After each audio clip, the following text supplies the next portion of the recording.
Alright guys, this is Matt and Jake with Strikerfired. Today we're going to be talking to you guys a little bit about the Swedish Mauser. Swedish Mauser? Yeah, Swedish Mauser. Let's do that again. Alright guys, I know you guys have seen us on the range, but we're going to talk just a little bit more about what we think about the Swedish Mauser. These really are, like Jake said in the video, they're really the finest quality Mauser you're going to find anywhere. Like I said too, I got this one for a really sweet deal. I traded a pistol, Ruger, a Smith & Wesson Bodyguard that I got for free through a raffle for this gun. It was really a heck of a deal. This one's still got a little bit of Cosmoline on it. It's not numbers matching, but it really is a delight to shoot. And you can see we haven't been shooting the greatest lately because we've been a little bit out of practice, but still, this rifle can make just about anybody look good. And one thing, if you're not super familiar with your Mausers and you're just looking through the rack at your local gun shop, if you see that Carl Gustav stamp there on the receiver, that's pretty much going to be a dead giveaway. These do come in different lengths. I have the rifle length, and you've seen also Jake's carbine version. I really like some of the stuff that his has on it, but I think it's pretty important with guns like this. Like, even if you have an extra bent bolt laying around, don't just throw it in another gun unless you got the proper go, no-go gauges. I'll let Jake talk about it a little bit, and then I'll take back over. What do you think of it, Jake? All right, well, I'm a huge fan, of course, of the Swedish Mauser. To me, you got a K31 and you got a Swedish Mauser, and those are your two kingpins as far as your military SERP rifles go in accuracy and in quality. You just see certain things in this gun that are pretty outstanding, like the milled floor plate. These are small ring Mausers. They don't have the large ring up here at the front. Chambered in 6.5 by 55, just an inherently accurate cartridge, powerful cartridge. And the fit and finish on most of these are good. You can still find them in excellent condition.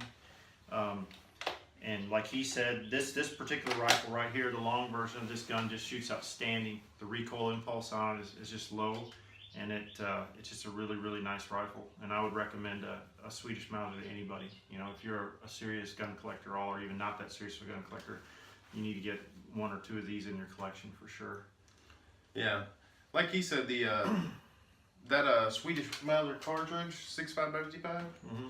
It's like shooting a missile. Like, whenever you get a box of them, you look. I mean, the bullet it's almost an inch long. I mean, it's crazy.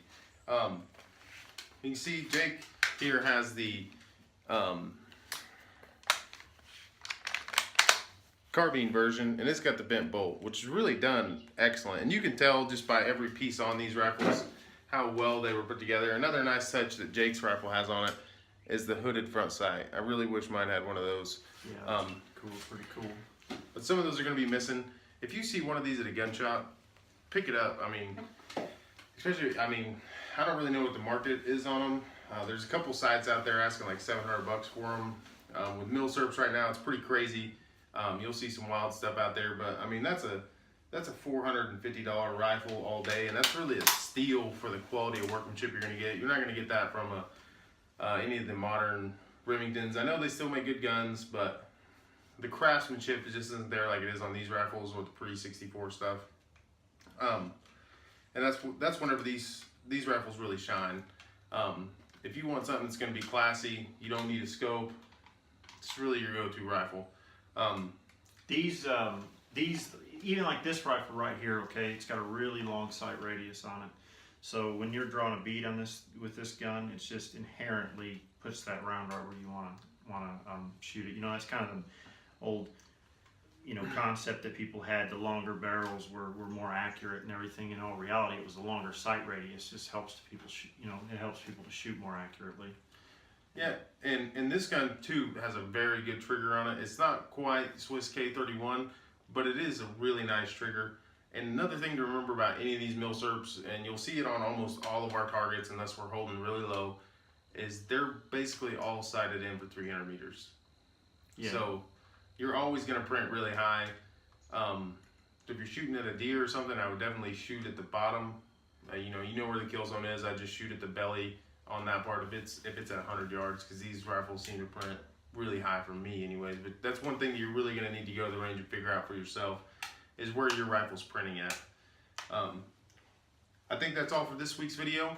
But hey, do us a favor, hit the subscribe button. If you have any questions about these rifles, feel free to drop it in the comment section. Me or Jake will try to get back with you.